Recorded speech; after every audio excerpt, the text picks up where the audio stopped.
आप प्रेयर नहीं करेंगी, आप चिंता में रहेंगी। आप प्रेयर नहीं करेंगी, आपको यही चिंता रहेगी, ओ मेरा हस्बैंड, हो मेरा बच्चा। आप वही प्रेयर में बैठ जाएंगी, आपकी चिंता परमेश्वर उठा लेगा। और चिंता करने से वचन कहता है एक भी बाल तुम उजला या काला नहीं कर सकते। और परमेश्वर तुम्हें सिखाएगा कि तुम्हें सारा भार मुझ पर रखना है और प्रार्थना में रहना है। और वो तुम्हें सिखाएगा कि तुम चिंता करके देख लो, हस्बैंड के साथ लड़के देख लो, वाइफ के साथ लड़के देख लो, तुम सब कुछ करके देख लो, कुछ भी बदलेगा नहीं जब तक तुम उसे आत्मिक रूप से बदलने की कोशिश नहीं करोगे। हालेलुया, ऊंची आवाज में हालेलुया बोलो।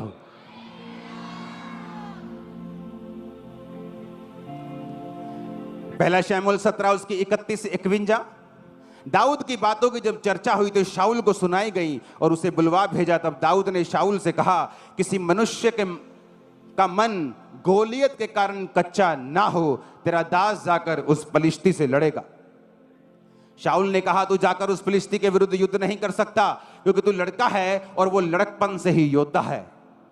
दाऊद ने शाऊल से कहा, तेरा दास अपने पिता की भेड़ बकरियां चराता था, और जब कोई सिंह या भालू झुंड में से मेमना उठा ले जाता, तब मैं उसका पीछा करके उसे मारता और मेमने को उसके मुंह से छुड़ा लेता, और जब वह मुझ पर हमला करता, तब मैं उसके केश पकड़कर उसको मार डालता था।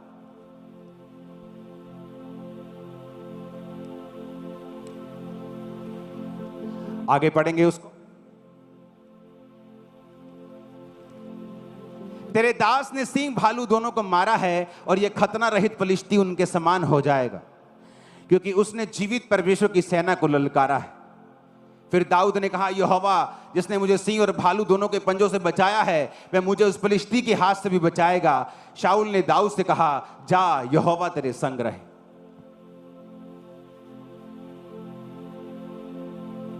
जब गोलियत आपके सामने खड़ा होता है तो वो आपकी मौत के लिए नहीं होता, बल्कि वो आपको मशहूर करने के लिए और विक्टोरियस करने के लिए होता है। आप गोलियत से तब डरें अगर आप शाऊल हैं तो।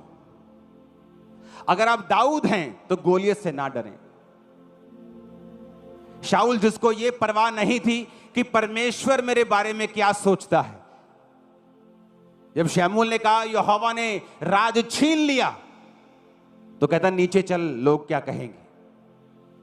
जब दाऊद ने पाप किया, नतान नबी ने कहा तूने पाप किया है, उसने कहा यहोवा मुझे माफ करे लेकिन मुझे दूर ना करे, तो उसका पाप माफ हुआ। दाऊद वो था जो प्रभु के नजदीक रहता था, प्रभु के दाहिने हाथ रहता था, और डिक्लेरेशंस, मुंह से क्या बोलना है। राजा कहता वो लड़कपन से जब छोटा था तब से योद्धा है, और तू तो अभी लड़का है। जब तू लड़का है ना, जब वो लड़का था वो तब से योद्धा है, और अभी तू बच्चा है। उसने कहा तेरे दास ने सिंह और भालू दोनों को मारा है। उसने ये नहीं कहा चलो वेख लेने लड़के, नहीं तो कुर्बानी सही, शीती सही। उसने ऐसा नहीं कहा, क्योंकि तुम्हारे मुंह से जो निकलेगा वैसा होगा। परमेश्वर हमारे लिए मर चुका है, अब हमें मरने की जरूरत नहीं, हमें जीने की जरूरत है और प्रीच करने की जरूरत है। मैं ना मरूंगा वरन जीवित रहूंगा और यहोवा के कामों का वर्णन करता रहूंगा, और तुम बिना मरोगे वरन जीवित रहोगे और यहोवा के कामों का वर्णन करते रहो। आमीन खड़कने वाला चाहिए शैतान के कानों में। हालेलुया। तो ये डिपेंड करता है कि हथियार तो तुम्हारे पास हैं आत्मिक, लेकिन क्या तुम उन्हें इस्तेमाल कर सकते हो कि नहीं। दाऊद ने इस्तेमाल किया, कहता जिस परमेश्वर ने सिंह और भालू के मुंह से मुझे छुड़ाया, वही परमेश्वर। डिक्लेरेशन, घोषणा। तुम्हारी घोषणा क्या है? ओ बड़ा मंदा है जी काम मरे पे, ये तुम्हारी घोषणा है।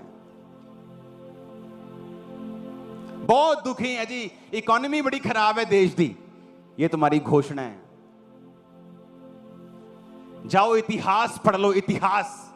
एक वाक्य दिखा दो 6000 7000 साल में जहां अकाल पड़ा हो और यहोवा को मानने वाला मर गया हो, वो 100 गुना बढ़ते हुए आपको दिखेंगे।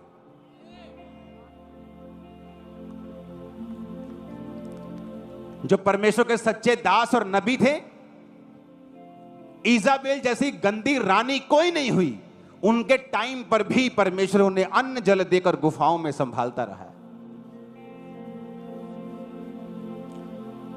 अहाब जैसा मूर्ख राजा इजराइल में कभी नहीं हुआ। एक तो खुद महामूर्ख, एक पत्नी वैसी, और बाइबल कहती तब भी परमेश्वर के लोगों को नुकसान नहीं कर पाया। तुम्हारी घोषणा क्या है? क्या तुम गोलियत के साइज को देखकर फिर घोषणा कर रहे हो, नहीं नहीं जी इन्होंने तो लड़ नहीं सकते असी? शेम आनी, शर्म आनी चाहिए तुम लोगों को। हम यहोवा के लोग हैं। कहता यहोवा की ओर देखने वाली नजरें कभी काली शर्मिंदा नहीं होती। वो दूतों को भेज देगा। बाइबल कहती फिरौन जब आ रहा था तो वचन कहता है कि परमेश्वर ने बादल के बीच से होकर खड़क कर उनको डरा दिया, टांगे कांपने लगी थी उनकी। तुम उस परमेश्वर की संतान हो। मैं प्रार्थना करता परमेश्वर ये धरती तूने बनाई, ये मिट्टी तेरी है, ये आसमान तेरा है, ये लोग तेरे हैं। जो लोग विरोध कर रहे हैं ये मिट्टी से बने हुए भी तेरे हैं। घबराहट डाल इनमें, और टांगे कांप रही थी लोगों। तुम नहीं जानते परमेश्वर महान है, वो खतरनाक है। वो जब गेम घुमाता है ना तो बड़ों बड़ों की गेम घूम जाती है। हालेलुया। दाऊद कहता मैं नहीं, और बाइबल कहती जब वो गोलियत के सामने आया तो गोलियत हंसा, कहता मैं कुत्ता हूं कोई, तू सोटी लेके मेरे को आ गया ओए। इतना बड़ा लंबा चौड़ा 50 किलो की उसकी ढाल थी जो बंदा लेके साथ चलता था, कल्ली ढाल ही फड़ता सी। और जब उसने दाऊद देखा छोटा सा मुंह लाल, उसने कहा क्या मैं कुत्ता हूं बच्चे, लाठी लेके आ गया मुझे मारने? उसने कहा तू तलवार लेके मेरे सामने आता है, लेकिन मैं तलवारों से नहीं यहोवा के नाम में तेरे सामने आता हूं, और तेरी तलवार से तेरा ही सिर काट के। ओ आमीन। ऊंचा चाहिए चर्च। लेकिन आज हमारा युद्ध मांस और लहू से नहीं है, शैतान से है। तो शैतान की बातों को उसी के गले पर चलाकर उसको शर्मिंदा करने का समय आ चुका है। आमीन। परमेश्वर आपको विक्ट्री देने के लिए तैयार है। क्या आप घोषणा करने के लिए तैयार? जब कैंसर रूपी गोलियत आपके सामने खड़ा होता है तब क्या बोलते हो आप?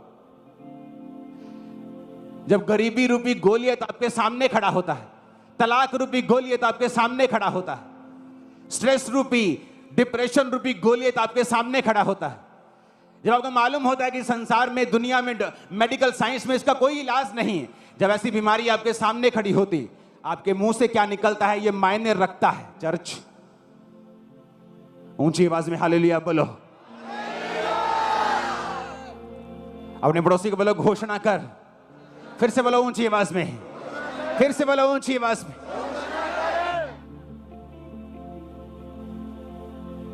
अगर तुम दाहिने हाथ बैठे हो, खुदावंद के साथ अड़े और खड़े हो, सिर्फ तुम्हें अपने मुंह से घोषणाएं करनी है।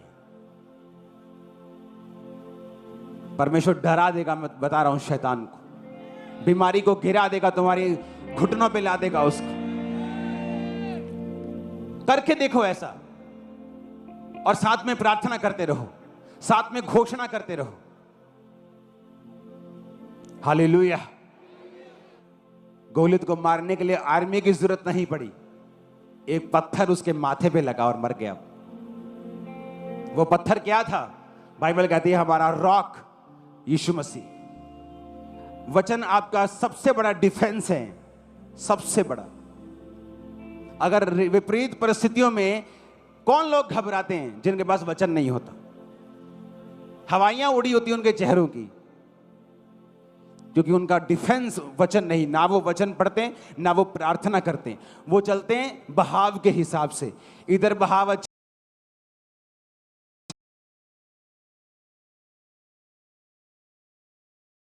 अपने पास रखते हैं। जिनको मालूम है कि वचन उनका डिफेंस है, वो कभी आपको घबराए नहीं मिलेंगे। दाऊद का डिफेंस कौन था? वचन। वो वचन से अपने आप को सुरक्षित रखता था। भजन संहिता पढ़ के देखो, हर बार उसने वचन से अपने आप को सुरक्षित किया और विजय किया। हालेलुया। दाऊद कहता, मैं शेर और भालू को जब मैंने मारा, तो वो शेर और भालू जब उसके सामने आए होंगे, उसने सोचा होगा लो आज तक मर गए अपन। पर परमेश्वर उन शेर और भालुओं से दाऊद की प्रैक्टिस करवा रहा था। कई बार आपका विरोध होता है आपकी फैमिली में, आपके मोहल्लों में, वो आपकी प्रैक्टिस हो रही है। एक बड़ा गोलियत गिरने की तैयारी कर रहा है आपकी लाइफ में। अगर आप शेर और भालू को मार देंगे, गोलियत के मरने की प्रैक्टिस आप कर रहे हैं। और जिस दिन गोलियत मरेगा, उस दिन आप सेम नहीं होंगे। बाइबल कहती है जिस दिन दाऊद ने गोलियत को मारा, पूरा इजराइल कह रहा था कि शाऊल ने तो हजारों को मारा, दाऊद ने लाखों को मारा है। तुम्हारी प्रशंसा फैलने जा रही है चर्च, तुम्हारे रिश्तेदारों में, तुम्हारे लोगों में, तुम्हारे मोहल्लों में। आमीन। मेरे को ऊंचे वाला चाहिए। मैंने कहा वो प्रशंसा फैलने के लिए जा रही है यीशु मसीह के सामर्थ्य नाम। आमीन, आमीन। आपको क्या करना है? आपका डिफेंस वचन है। वचन को पढ़ना है। परमेश्वर के दाहिने हाथ आपको खड़े रहना है। आपको हंसी आएगी फिर शैतान के ऊपर।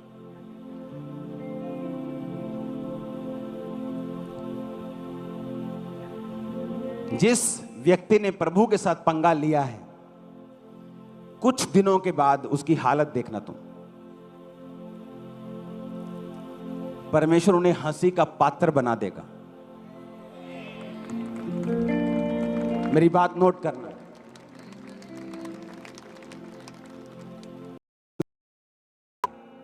कि वो तुम्हें ठट्ठों में उड़ाएगा। किस में उड़ाएगा? कहता वो तुम पे हंसेगा और तुम्हें ठट्ठों में उड़ाएगा। देखी जाओ होता क्या है। अगर परमेश्वर तुम्हारे साथ है, अगर तुमने परमेश्वर के वचन को अंगीकार किया है और तुम रोज घोषणाएं करते हो, अपने आप को तैयार करो, रोज घोषणा करो सुबह शाम, ताकि जब घोषणा वाला संडे आए और उस दिन हम घोषणाएं करें तो शैतान के पटाखे बजते हो हमारे बीच में। हालेलुया। क्योंकि सिर्फ एक संडे में आपको घोषणा करके छोड़ना नहीं चाहता, इसलिए मैं आपको टीचिंग दे रहा हूं इसके ऊपर कि वो रोज आपके लाइफ का हिस्सा हो। जब विपरीत परिस्थिति हो, कठोर वातावरण हो, आपने वो नहीं कहना जो आप देख रहे हो, आपको वो कहना है जो बाइबल कहती है। हालेलुया। अपने हाथों को उठाओ। आज के बाद आप लगातार बिना किसी रोक टोक के अपनी जिंदगी में घोषणाएं करेंगे और आदत बनाएंगे। एक आदत बनाएंगे घोषणा करने की। प्रभु से वादा करो कि आज से मैं पॉजिटिव बोलूंगा और वचन के बीच से अपने आप को बोलूंगा। कोई नेगेटिव घोषणा मेरे मुंह से नहीं निकलेगी। मैं सिर्फ पॉजिटिव घोषणा करूंगा, वचन के बीच से घोषणा करूंगा और परमेश्वर का आत्मा कार्य करेगा। मैं अपने परिवार के ऊपर, मैं अपने बिजनेस के ऊपर, सेहत के ऊपर, सेवकाई के ऊपर मैं घोषणाएं करता रहूंगा जब तक एक बड़ा बदलाव मैं ना देख लूं।